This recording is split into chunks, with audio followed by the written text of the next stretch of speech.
ভাই কখনো আপনি ভাববেন না দিস ইজ মোটিভেশন। আপনি ব্যবসা করেন, যাই করেন, আপনি যে জায়গায় থাকেন না কেন, আপনার ভাবার কোনো দরকার নাই দিস ইজ মোটিভেশন। জাস্ট আপনি একটু চিন্তা করেন, দেখেন আপনার আশেপাশে যারা আছে সবাই কোনো না কোনো কাজ করার চেষ্টা করতেছে। যদি আপনি গ্রামে থাকেন দেখবেন গ্রামের মানুষ মাঠে কাজ করতেছে, গাছ কাটতেছে, বিভিন্ন রকমের কর্মের ভিতরে আছে, কিন্তু তাদের ভিতরে খুব কম সংখ্যক ব্যক্তি আছে যারা ব্যবসা করতেছে।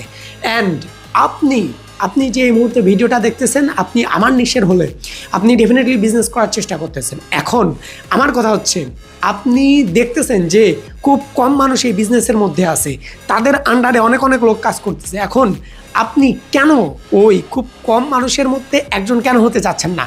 আমি জায়েদ যখন এই জিনিসটা চিন্তা করি যে পৃথিবীতে কম মানুষ চিন্তা করতেছে, তখন আমার ভিতরে ভাই অটোমেটেড শক্তি কাজ করে। অটোমেটেড আমার মনে হয় যে ভাই আমার কিছু করা চাই, বিকজ আমি বেশিরভাগ সংখ্যক